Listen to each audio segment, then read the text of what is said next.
Hey, folks. Welcome to a very special episode of the Ben Greenfield Fitness Show for multiple reasons. First of all, I'm sitting on the floor. I'm breaking my own rules. I'm actually lounged out on the floor of my home office on a yoga mat with a nice little pillow behind me because in today's podcast, we are talking about hypnosis, and I've been threatened with actually being hypnotized on today's show.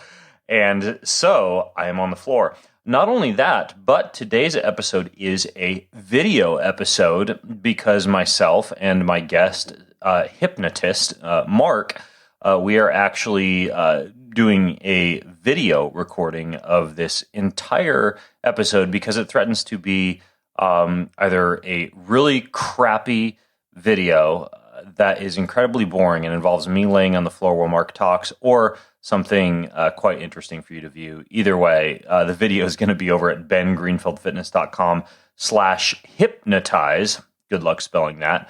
bengreenfieldfitness.com/hypnotize if you want to access the video.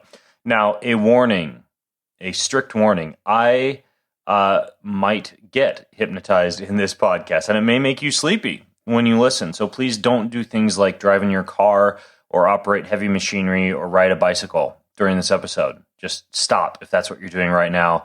Go listen to 9 Inch Nails, come back, put this on when you're in a more relaxing place, because you may wind up in your local newspaper in a way that you don't particularly like if you do anything that might involve you getting into an accident while sleepy. While listening to this podcast episode.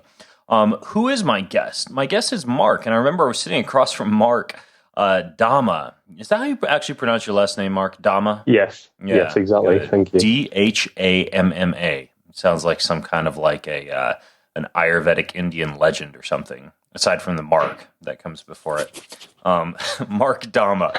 I was sitting with Mark at the Soho House in West Hollywood a couple of months ago, and we were actually chatting about hypnosis and behavior change and things like this. And I said, well, Mark, could you hypnotize me? And he nodded quite confidently. And I asked him if he could do it on a podcast, and he nodded again. And so what you are about to hear came to life. And what Mark does is he's a high-performance health and mindset coach. So he works with people all over the world, both online and offline, and has about 17 years of experience in the health industry doing things like this. He has a master's degree in positive psychology. He studied under this guy named the Flow Professor, named Dr. Mihaly. How do you pronounce this fellow's last name, Mark?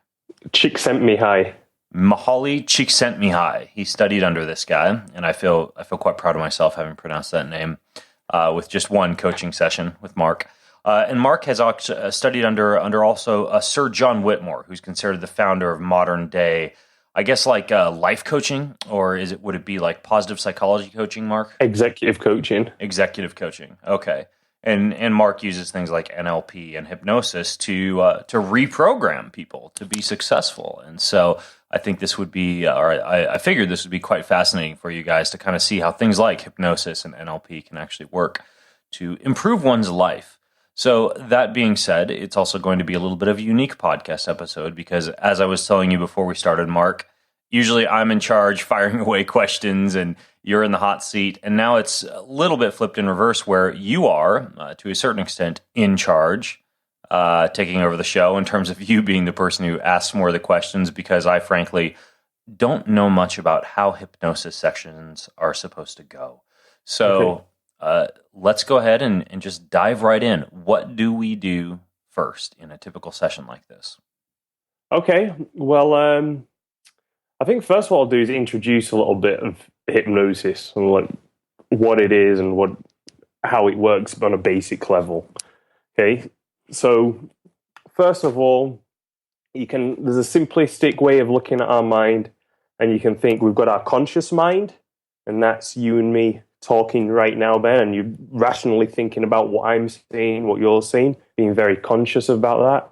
And then you can think of the unconscious mind, and the unconscious mind would be, what's aware of things. It might be aware that there's a light behind you, or there's a sound outside that you perhaps wasn't consciously aware of just now. So your unconscious mind, there's actually a good analogy, the elephant and the rider. Mm-hmm. There's a book, The Happiness Hypothesis, and that's actually written by a doctor of positive psychology, Dr. Jonathan Haidt. And he describes the conscious mind and the unconscious mind a bit like an elephant and a rider. Okay. So the rider is on top of the elephant, and the rider is like the conscious mind. The rider thinks that it's in charge, and it can look around, see where it wants to go, and it thinks it's in charge, and then it's on top of a big, huge elephant. Elephant is extremely powerful, strong, big, but relatively dumb compared to the rider. Mm-hmm. Now, things work. I don't know, man. in life. Elephants are smart. At least I've heard. Or they have a good memory, one of the two. It's got a good memory, I've heard. Okay. Well, go ahead. We digress.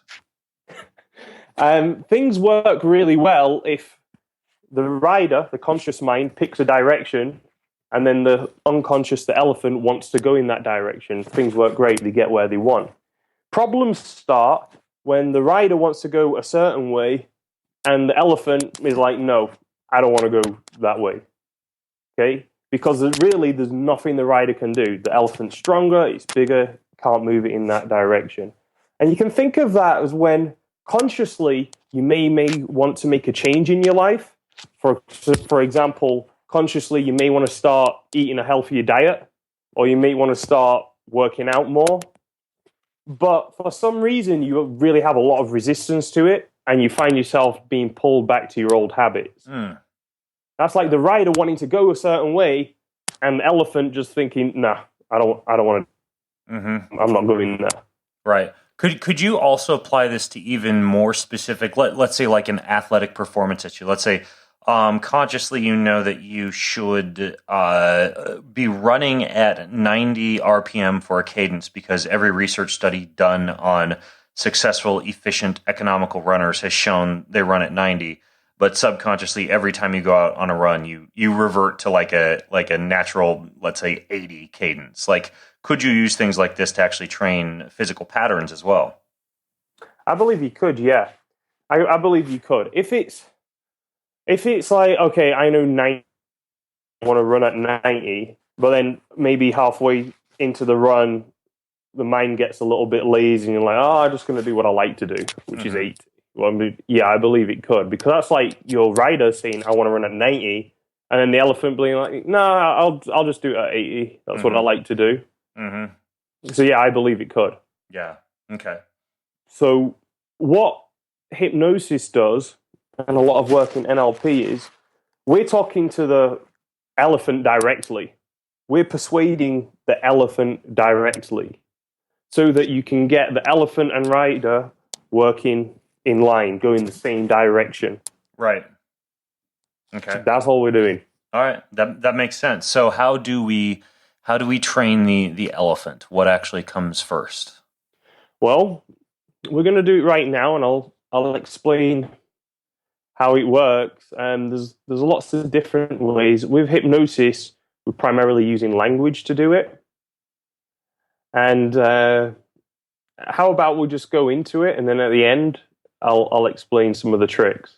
Sure, sounds good. And by the way, for those of you listening to or watching the video, Mark is an ex-fitness model and quite the beast himself. So this is probably the most intimidating guy I will ever get hypnotized by. He's like I mentioned, he's worked quite a bit in fitness, and I know that he practices what he preaches from a health standpoint as well. So if you don't get a chance to check out the video, or if you want a chance to check out the video, go to bengreenfieldfitness.com/hypnotize, and we'll have some more of Mark over there. But Mark, what do you want me to do here?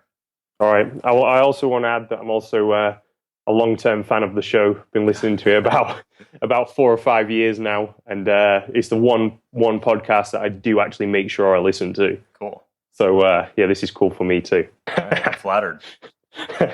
All right. So first of all, Ben, here's what I'd like you to do. I'd like you to take your just sit down, really comfortable. Okay. I'm comfortable. I'm laying back on my little my mat here, my comfy foam standing mat that I typically stand on, and I'm now forming into a pillow. So I'm pretty dang comfortable right now, man. I would have to say far more comfortable than my typical standing slash treadmill walking position I typically podcast from. Cool. And just before we get started, would you like to reiterate to me and to the audience a couple of things that you want to get out of this session? You sent me a voice note, and there's some of the things you want to get out. Yesterday, you asked me, what behavior changes do you, Ben, want to change about yourself, or what kind of things come to mind that you would want to change about yourself? And I mentioned a few things, and honestly, this might be a little bit difficult for me to share with the folks listening in. But if I could tell you three things that I think would benefit possibly from me changing in my life. Number one would be I am a severe creature of habit. I think I get this from my mom, who I don't think has changed her haircut in like 20 years, just because she doesn't want to change her look. I'm a little bit similar, not only with my look, but with life in general, right?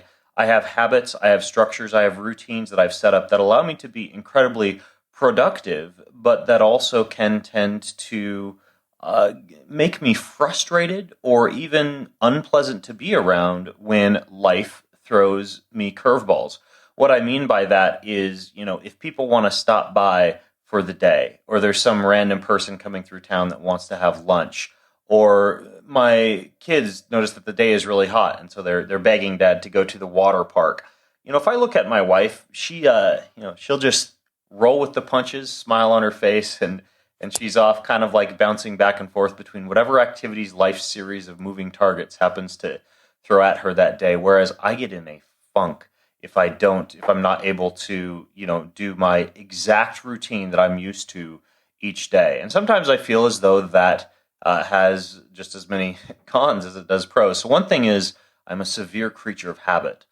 The second thing would be another thing that I perhaps would paint as something that bothers me or bugs me sometimes about myself is that I expect perfection of myself. I live in the health and fitness sector as a quote guru unquote, and so sometimes I feel as though when I wake up in the morning, I have severe pressure to do everything from whatever, maintain a six-pack abs, to not miss a meditation or a journaling session, to make sure that when I am in public, I'm wearing, the correct clothing with the correct shave, and that I'm just always engaged in a forward-facing picture of perfection to my audience, my followers, my readers, my listeners, etc., because I'm supposed to be that guy, right, who's always healthy or who always is in shape, and sometimes I feel very pressured and even stressed by that. And I would say that the third thing for me that's difficult for me is I am not that great at making friends or maintaining a relationship with friends. I'm very good with one-to-many, right? Like having lots of unclose friends or followers, fans, acquaintances, etc., stuff like that. But in terms of me really having, especially like close, like male friends, right? Like people who I would consider to be close brothers, etc. Sometimes I have difficulty developing and maintaining relationships like that. Like I never really was good at, and I can't say, looking back at like my father, for example, that he either was very good at making friends, right? Like lots of acquaintances, relatively popular people all at my house growing up all the time, but not really a lot of close friends, in terms of watching my dad. And for me personally, I don't have a lot of close friends in my life who I just say, hang out with. And sometimes I feel as though part of that for me is a lack of the ability to really open up and make friends. So those would be three things that I would say is expecting perfection of myself, not doing a very good job making friends or maintaining friendships, and then finally being a severe creature of habit. All right, great. Awesome. Okay, so confirm what you'd like is to deal with change more at ease, more go with the flow. How would you describe it? Yes, being able to go with the flow, being able to have the resiliency to be able to adapt to change, to be able to adapt to the curveballs that life can throw at one without getting stressed out, without feeling as though I'm missing out on that ability to to say, maintain perfection, or to, maintain positive habits. It's like finding that ideal balance between habit and structure, and then also the ability to just respond to life in a little bit more of like a free flowing type B manner, if that makes sense. Okay. And how would you like to feel about this perfectionism? What would be an ideal situation? I would like to be able to give myself permission to admit my own failures, my own mistakes, my own struggles, and everything from health to relationships to fatherhood to happiness to I certainly have so many days where I wake up and I don't feel great, and I sometimes, even though I'm in extremely good physical health, where I want to say, hey, you know what, today, I've got the sniffles and my stomach hurts a little bit and I didn't get my workout in, etc. But I can't tell people that because I'm supposed to be the perfect Ben Greenfield, right? Who's got the health and fitness podcast, who's got everything figured out, right? And I would love to be able to feel more comfortable just being who I am rather than trying to put a forward facing, a picture of perfection to the world, if that makes sense. Okay, got it. Thank you. And then the final one, the friendships, like what would be ideal for you? That one's tricky. I haven't had close friends in my life since I was, a kid, growing up playing ball with my friends, in the yard, and having friends over to play video games, etc. It's been for a very, very long time. I can't even really tell you how long that I've been, probably since college, since I graduated college and started a family, etc. I've been a bit of a lone wolf. And again, and people out there listening, and you know who you are, there's a lot of guys out there that I spend time with, that I have a great time with when we get together, etc. But these are more things like masterminds. People I see every quarter and hang out with, not people who I necessarily have strong, lasting relationships with in my local community. I seem to have difficulty making friends, reaching out to friends, maintaining relationships, things along those lines. And so in terms of how that would look, I would say, just being able to be more open, be more friendly. And maybe these three things all kind of go hand in hand, right?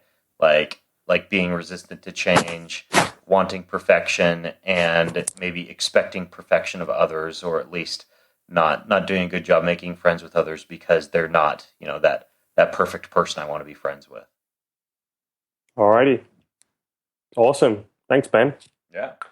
All right. So we're going to start right now. And what I'd like you to do is I'd like you to take your right hand and put it underneath your left armpit. Okay. And then you can take your left hand and put it underneath your right armpit. That's right.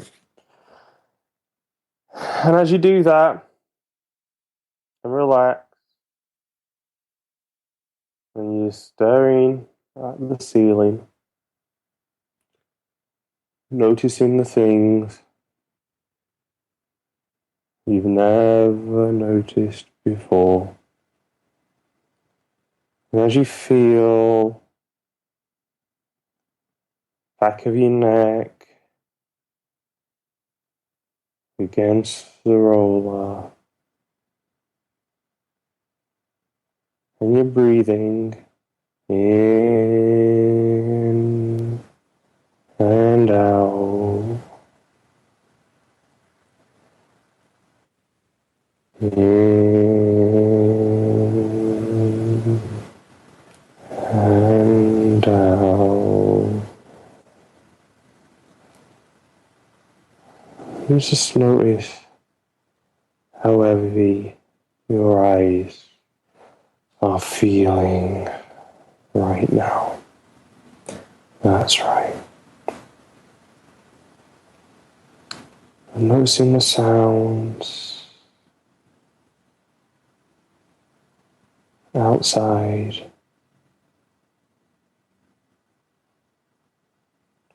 Noticing your breathing. Relax. Now close your eyes and just listen to me as you breathe out and in. Because, Ben, I want to talk to you about a race. But I'm not really talking to you about a race. Because that would be a silly thing to talk to you about as you relax, laying down, drifting away right now. And at the start of the race, you're ready, you're excited. You know, Ben, that calm excitement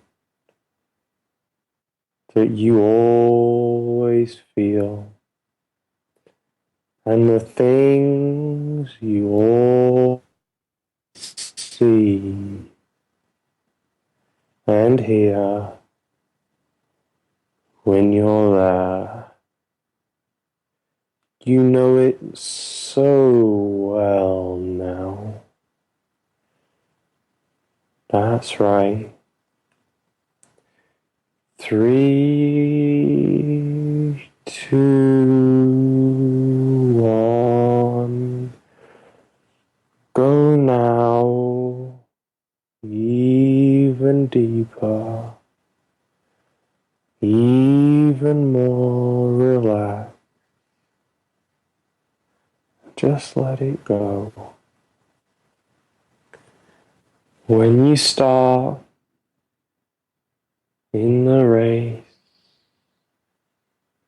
so happy, confident, enjoyable. See water, see bikes,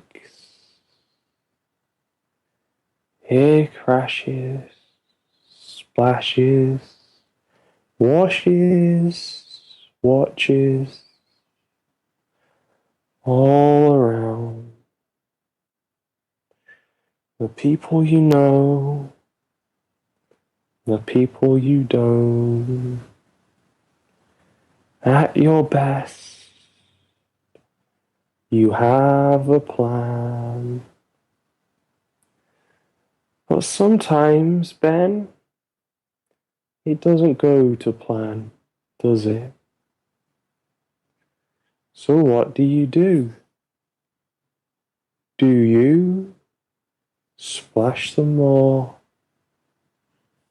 run even harder, cross the line, line them up? What's the best way, Ben, to relax, to smile, to know a thing or two about optimal performance? You do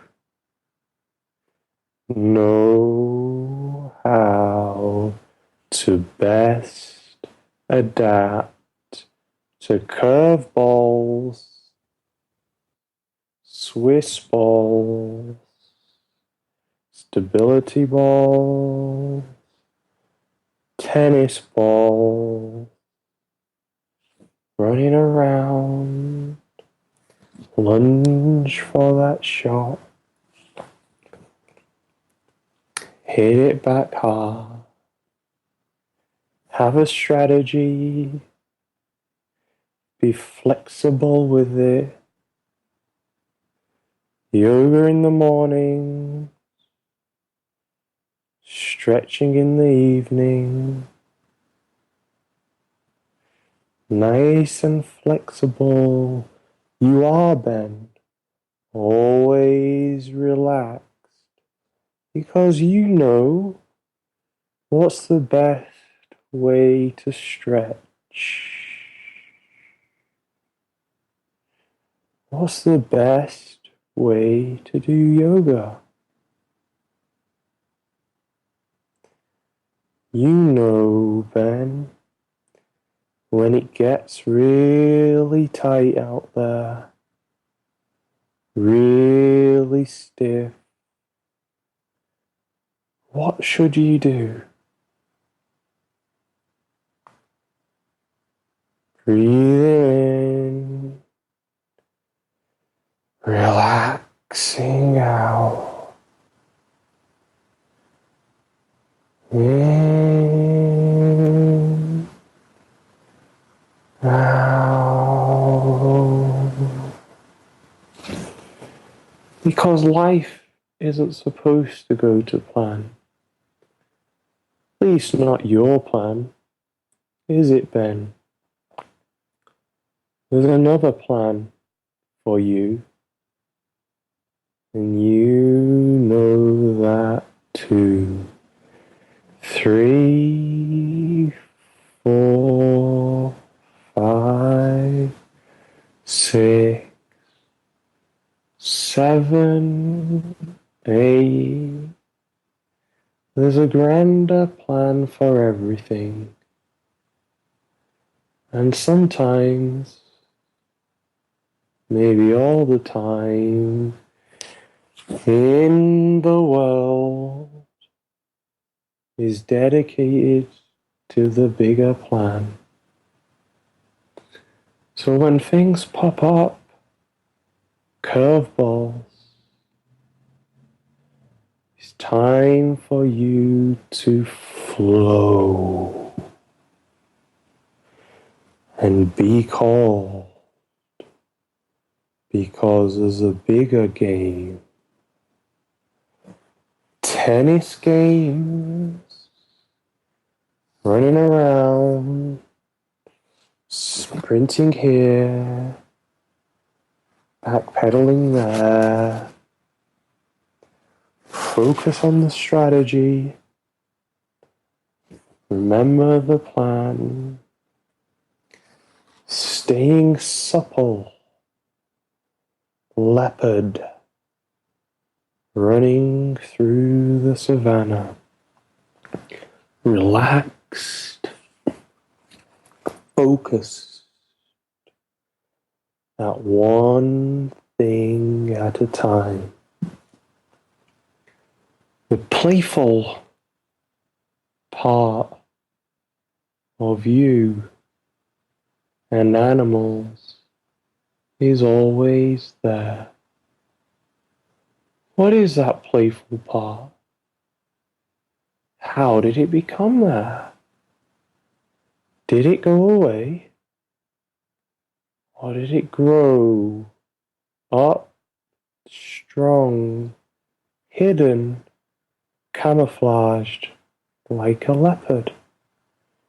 And its spots, you can bring it out whenever you want, Ben. So when would be a good time? Now to bring it out? Whenever you like. Scanning the savannah, walking with poise. No pressure to be perfect. Being what you naturally are. The leopard hunts. The leopard plays. Has friends. Family. Cubs. Your cubs. Scouts. all of the adventures. As a leader, it's a choice and a privilege to be a leader.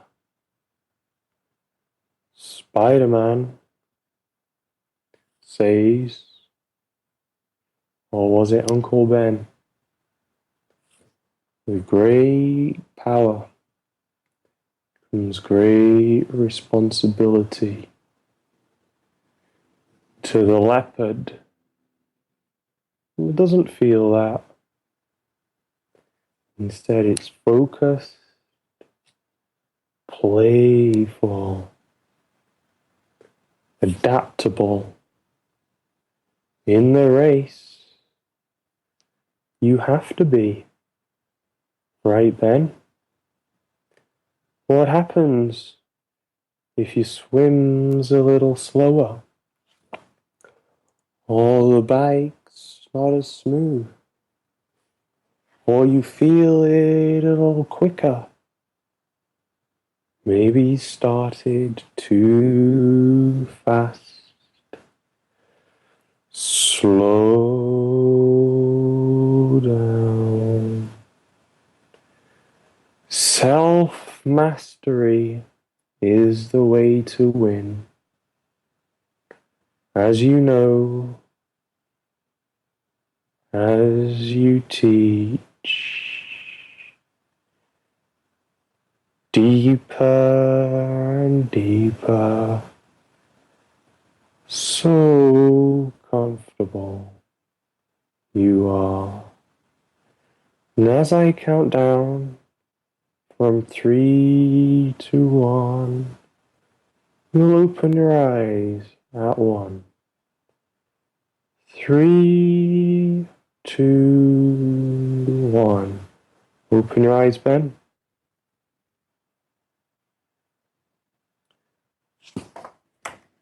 Ben, open your eyes. Quickly, just tell us what was happening there. Well, you have a very relaxing voice, first of all. Yeah, it was kind of like being on the edge of awake and sleepfulness, or like a half awake, half asleep state. Can I sit up here and get a little closer to the microphone? Yeah, you can set up. Cool. You're going to be going right back down in a moment. Okay. Yeah, a little bit of like a half awake, half asleep state. Yeah. Definitely was able to visualize and feel a lot of the emotions and the imagery that you were painting. I don't know if I was hypnotized. You was hypnotized. It felt as though I was. It felt as though I was, again, like the best way I can describe it is, when you wake up in the morning and you're kind of like half there, half out of it. Perfect. So yeah, that's how I felt, and yeah. Okay. Is that what you're looking for? Yeah, that's perfect. Lie back down. Okay. Yes, sir. That's right. And then, as I count down from 3 to 1, you're gonna go right back twice as deep. You understand? Mm-hmm. 3, 2, 1, twice as deep. In and out. In and out. You go from the water, bobbing around, breathing deeply, focusing calmly on your breath,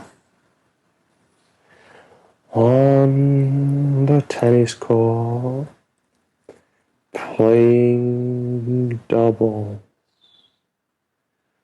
up and down.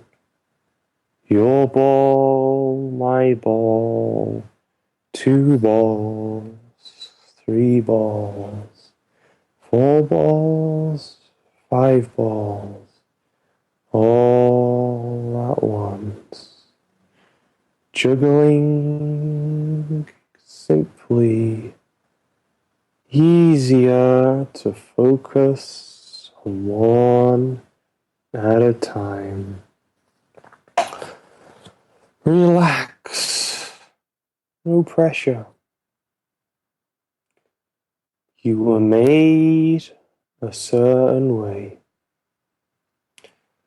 You know, Ben, when people talk about self-mastery and resilience and reading the Bible in the morning,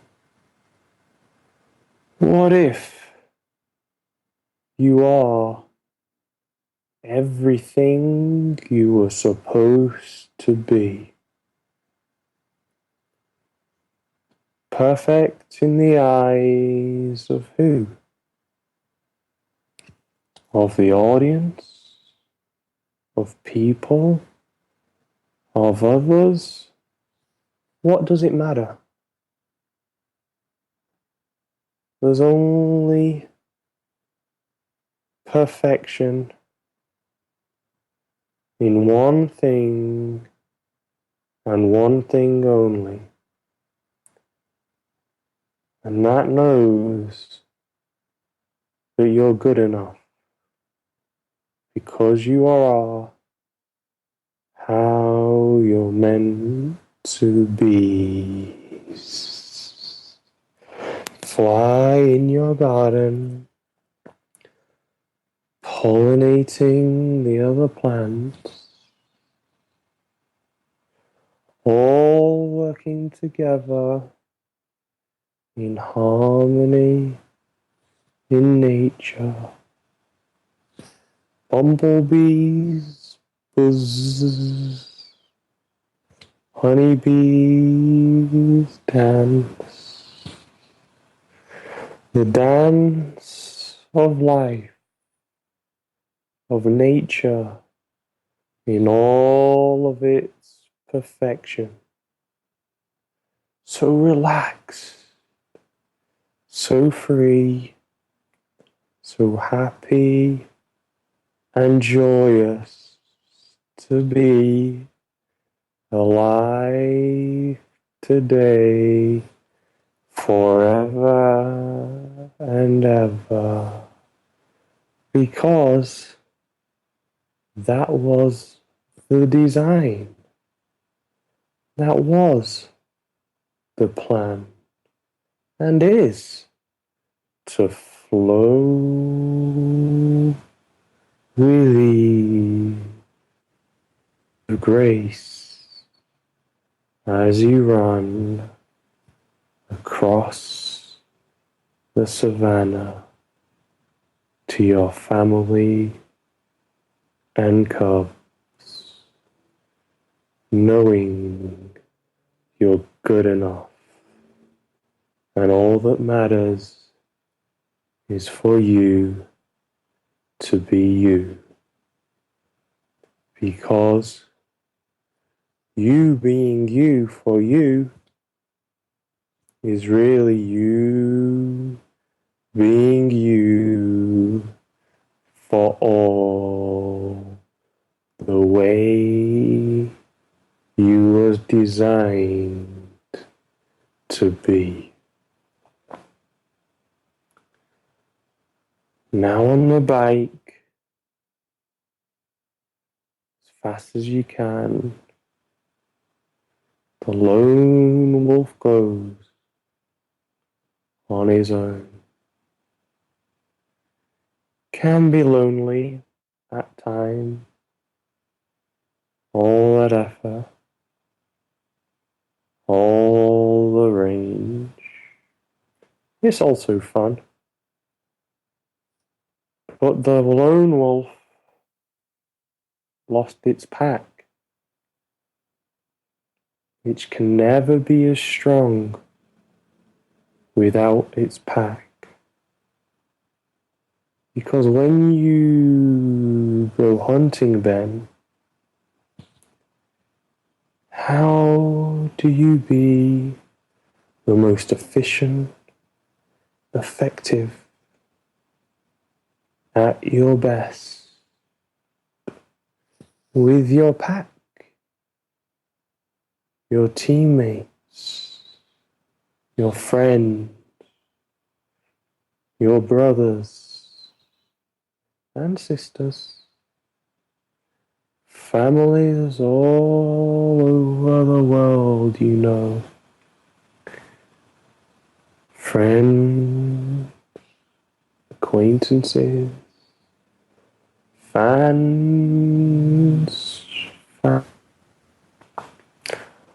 all of these people in your tribe, your pack, as a leader, inspirational, authentic, and honest, always now, forever and ever. Go back to when you was a little kid. That's right. You remember the days. Your best friend, their friend, all playing that game. That game of life. You practiced. You played. You had good friends, real friends. All that practice as a kid, the sports practice, the computer game practice, the writing practice, and that other practice, Ben. It prepared you for today and for tomorrow because you already have the skill. You've already done it before. You know how to be a best friend and to make them like bread, ingredients, timing, nurturing as it rises out of the garden, in the garden, you plant a seed, you water it, you nurture it in time. The sun so bright, so healing, so light and loving, and nurturing it grows taller and taller, stronger and stronger. Friendships become with focused sunlight, with patience and care. Fruit trees bloom and give so much air. Fruit tastes like success. When investing, you pick your stocks. You choose the ones that you want to support. Give it time, energy, money, and care,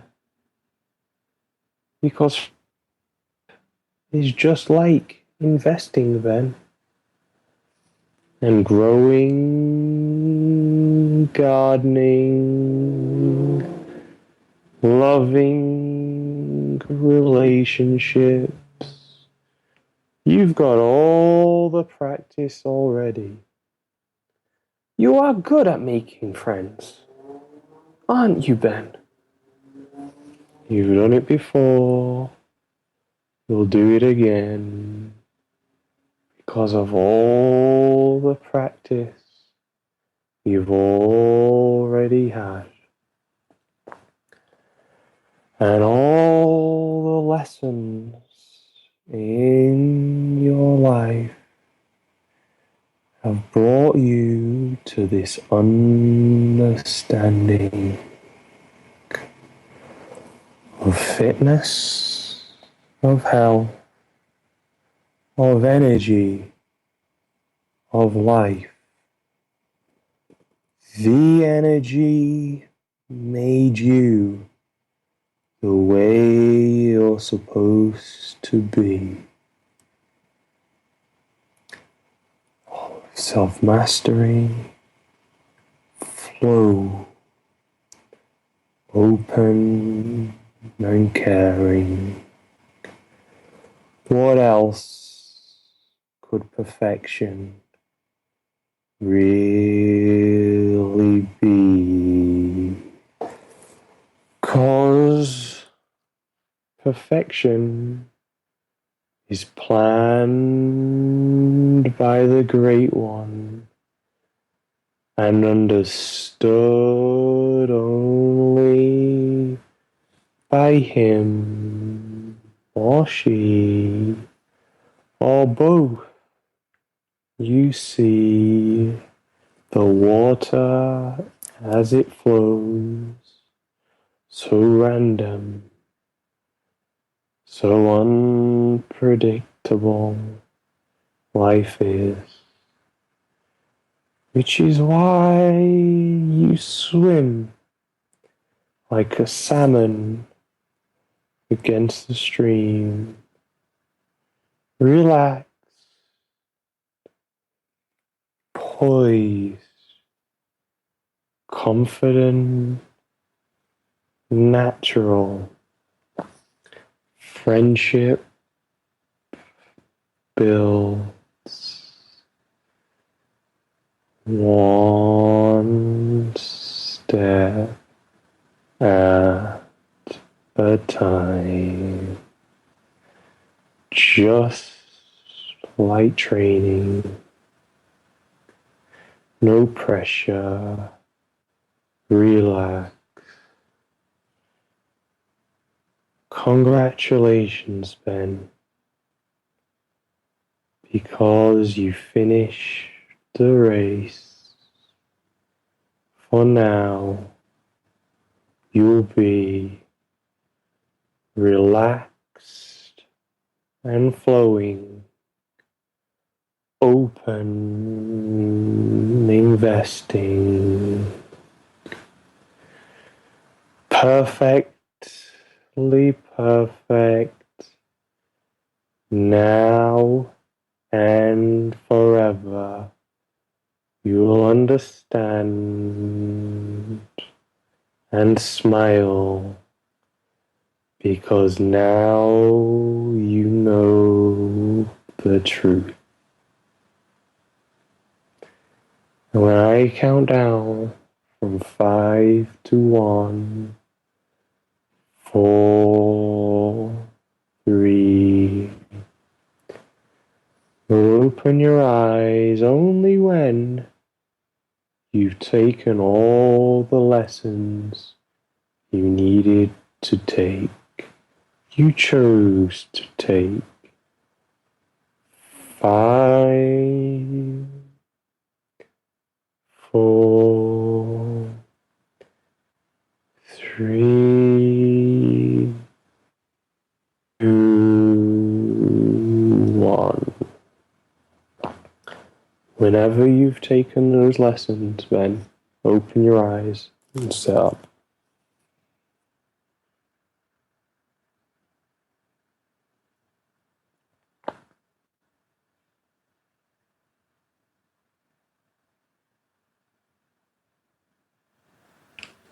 All right, I'm back.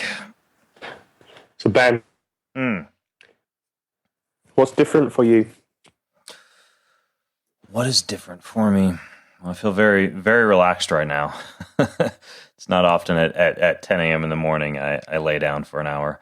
I would say that I have a feeling of peace, some clarity, some images dancing around my head of playful leopards and wolf packs, and and also a sense to be a little bit more open, more, I suppose the word of the day would be vulnerable. And I feel, I feel at peace, but also knowing, right now that we are live, 90,000 plus people listening into this podcast. Yeah, vulnerable, that's the way I feel. But at the same time, a little bit excited to see how this mentality that you kind of establish with those sessions kind of carries forward into the rest of my day today. Just to see if it changes my interactions, my thoughts, my activities, etc. And I also was also a little bit, I guess, intrigued by what I consider to be your wordsmithing, your wordplay. Right. I guess a question I have for you is this some, like, were you ever like a freestyle rapper or a musician or someone like, or No. is this just something that you do? You rhyme things and you string together words and images as something that you've learned to do or naturally do? So I model my hypnosis a lot on this guy called Milton Erickson, Dr. Milton Erickson, and he was, I guess he was really the originator of this type of wordsmithing. What I'm doing, Ben, what I'm actually doing is I'm distracting your conscious mind. I'm distracting the rider, and then dropping in hints to the elephant. Right. I could see during a few different times of the session or whatever you call it, where you were doing that, where I would, it was really weird. You'd be throwing around these things that actually impressed me in terms of how much you know about my life.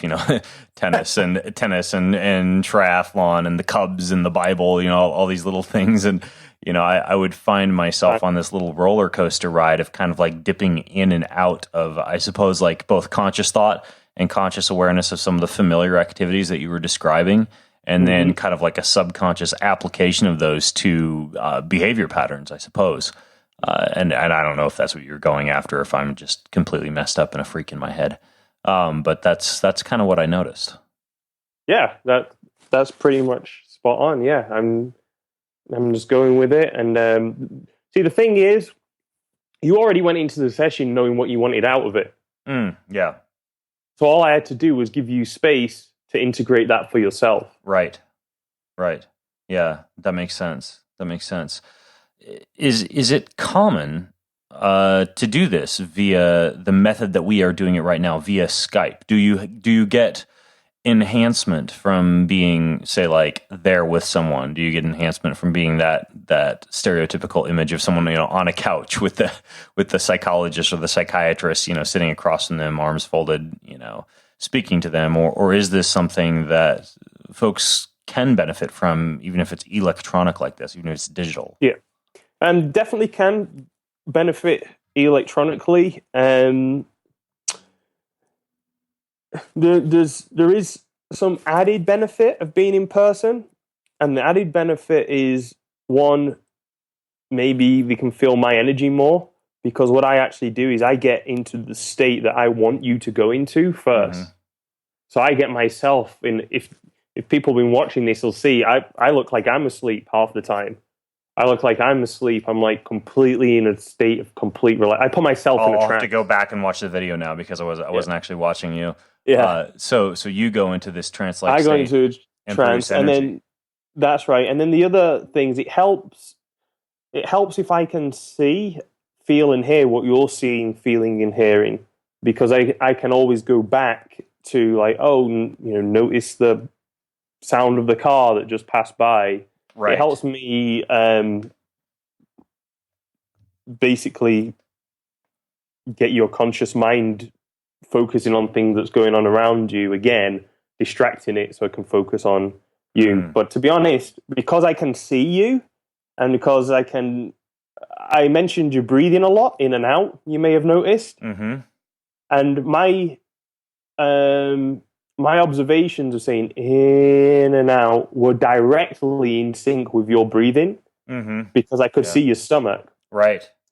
And when I'm doing that, your brain, you unconsciously or consciously, your brain is like, oh yeah, I am breathing in and out. And I'm like, as you can hear the sounds outside, oh, I can hear sounds. As you can feel your back against the floor, oh yeah, I am feeling back. You may also begin to feel that you're feeling even more relaxed. It's I'm basically confirming back to you what you're already experiencing, and then I'm making a suggestion that you're feeling even more relaxed. And because your brain's like, yes, I am experiencing this, yes, this is happening, yes, this is happening, oh, this must be happening too. Right. That helps, but it's easy enough to do it over Skype. That makes sense. How did you? I'm curious how one actually learns to become a hypnotist, to do what you do. I mean, when do you know that you've more or less made it as a hypnotist? What are you looking for? How do you learn? You talk about these, and I mentioned them in your bio. How you studied under these people who are pioneers of positive psychology and people who are well versed in hypnotism. What was that process like, and when did you know that you were a hypnotist? Well, I actually got certified by the American Board of Hypnotists a few months back, because I took a NLP practitioner certification with a lady named Pam Castillo in Los Angeles. Pam Castillo, she's one of the best, in my opinion, in America. Pam Castillo? Yeah, Pam Castillo. How are you? How do you spell in Castillo? Because I'll take some notes for people. Castillo. Okay. Exactly. Yeah, she's based in Los Angeles, and she's a master practitioner of NLP, and she's a trainer. She trains people in NLP. She trains people in hypnosis. So she taught me, and then she encouraged me just to go out and keep practicing, keep learning. There's books on it. I'm just reading this book right now, Patterns of the Hypnotic Techniques of Milton Erickson. I'll link to this one in the show notes. Patterns of the Hypnotic Techniques. Interesting. That's right. So how long a period of time did you study these techniques? Honestly, I started studying hypnosis only maybe 2-3 months back. From now. Yeah, from now. Wow. The difference, I would say, is I'm like yourself. I'm interested in optimal performance. If a physical and mental, my master's degree in positive psychology. This is my life. So I hypnotize people pretty much every day. Wow. So I've been doing it every day. Friends, family, myself, clients, whoever. I do this pretty much every day. Wow, interesting. And up until that point, most of what you were doing was, in addition to studying for your master's degree in positive psychology, fitness modeling? So I started fitness. I'm 31, so I started fitness modeling 10 years ago. Back in London, I was a men's fitness model. And then I was also a personal trainer for years. And then about 6 years ago, I started coaching executives. around the health and fitness. And I realized that, man, I need to be up on the psychology because I can tell these guys what to do, but if they don't go ahead and do it, then they're not going to get results. So I started getting into, I took an executive coaching course because that's who I was dealing with. I was dealing with executives and entrepreneurs. And that really got me into the psychological aspects of things and behavior change. And that got me hooked for myself and for my clients. While I was in London, I was doing really well for myself. I was like, well, I've got a bachelor's degree in sports science and physiology. My whole background was in optimal fitness. I was like, but to be honest, the psychological aspect has done more for me and done more for my clients than anything fitness-wise. It's helping them be happier, more confident, high levels of well-being, motivated, focused, and just enjoy their life way more. And they're sticking to the health and fitness plans better too. So then I was like, let me really dive into the psychological aspects, the psychology of optimal performance. And I moved to the US 4 years ago to get my master's degree in that. And then I got into my NLP, neuro-linguistic programming, which is talking to the unconscious mind. That's what Tony Robbins started off with. That's the technology he used. Yep. And that way I got into hypnosis. So I've got the academic background and, all the research-driven stuff. And then I've also got the stuff that isn't so much research-driven, the NLP, for example, but certainly gets results. I've seen it in my own life and countless of other people's. I think the reason why I am so effective with it is because of how much I believe in it. And I believe in it so much because I've had massive shifts in my own life through hypnosis and through neuro-linguistic programming. Right. And we've had some NLP podcasts before. One in particular in which for racing, I went through a session in which we formed an anchor, that I could rely upon to pull the trigger, so to speak, to go faster in a race or to reduce fatigue. And the thing freaking actually works. It's really interesting. It was actually, I made a little bit of a mistake because a great deal of my racing at that point involved swimming, and the anchor involved placing one's index finger around one's thumb, which kind of got in the way of a good swim stroke, but it actually worked very, very well for things like running or bicycling. So I will link to that NLP episode that we also did. If you want to kind of like delve more deeply into NLP and you're listening in and this stuff fascinates you, go to bengreenfieldfitness.com/hypnotize, and I'll link to that episode along with some of these other resources that Mark has been talking about. Mark, I know we've been on for a little while, but I also wanted to ask you, because this is the inevitable question that I get from folks, is, how can they do their own session? How can they connect with you? Is there any offer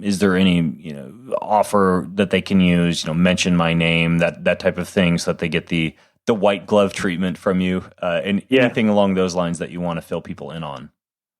Yeah, we're going to put a link on your site, Ben. Hypnosis. So we'll, between now and the time that this podcast is actually released, we'll work out a link and a discount code for folks that they can access. Absolutely, because I'm a long-term listener and I enjoy the discount codes, and I used Ben 10 just yesterday.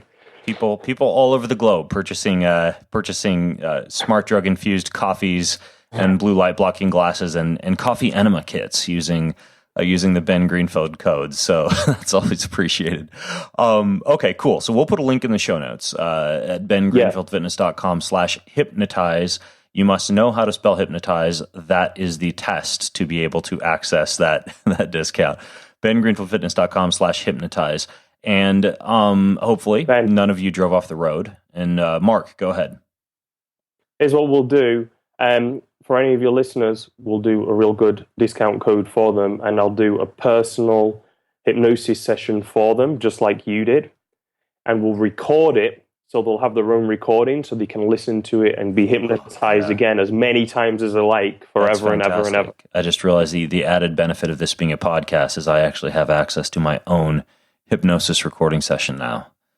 Amazing. I love it. And as a reminder to myself and also to those of you listening in, hold me accountable, because during this session we talked about me being more vulnerable, more playful, more resilient to changes and curveballs that life throws my way, and also better at making friends. And so I'm looking forward to going into today and the rest of the week with this mindset that Mark has established. And Mark, I want to thank you for coming on the show today and sharing this stuff with us. I find it fascinating.